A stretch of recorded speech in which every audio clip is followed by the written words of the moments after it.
ഇടയ്ക്കിടയ്ക്ക് അടിക്കാൻ സാധ്യതയുള്ള ഒരു ലോട്ടറിയാണ് ഞാൻ ഇന്ന് നിങ്ങളെ കാണിച്ചു തന്നേക്കുന്നത്. Flash back. ഈ സൈഡില് ബലൂൺ കിട്ടണം. ബലൂൺ കിട്ടിയായിരുന്നെങ്കിൽ ബലൂൺ കിട്ടി.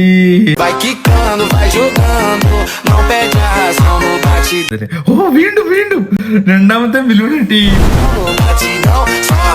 ഇത് കിട്ടിയ സ്ഥിതിക്ക് ഇവിടെ ചിലപ്പോ കൈ വരാൻ സാധ്യതയുണ്ട് കേട്ടോ. അങ്ങനെയാണ് ഇതിന്റെ ഒരു സെറ്റപ്പ്. എന്തോ കുഴപ്പമുണ്ടല്ലോ.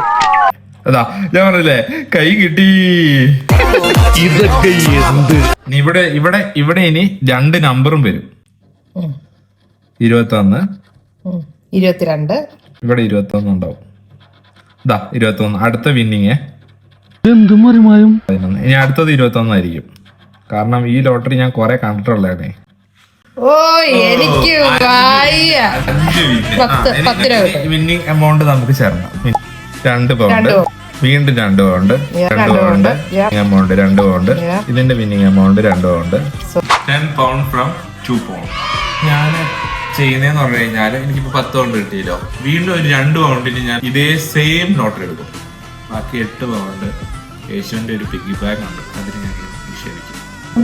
പിഗ്ഗി ബാഗ് കാണിച്ചു തരാം. ഇത് ഞാൻ യേശുവിന്റെ 2nd ബർത്ത്ഡേയുടെ അന്ന് ഓപ്പൺ ചെയ്ത് അവൻ എന്തെങ്കിലും ഗിഫ്റ്റ് മേടിച്ചു കൊടുക്കാനായിട്ട് വെച്ചേക്കുന്നത്. പിന്നെന്ന് പറഞ്ഞു കഴിഞ്ഞാല് ഈ സാധനം എപ്പോഴും ഒന്നും അടിക്കാറില്ല, വല്ലപ്പോഴൊക്കെ അടിക്കാറുള്ളൂ. ഇത് ഞാൻ ഒരിക്കലും പ്രൊമോട്ട് ചെയ്യുന്നില്ല. അപ്പൊ ബൈ ഗൈസ്.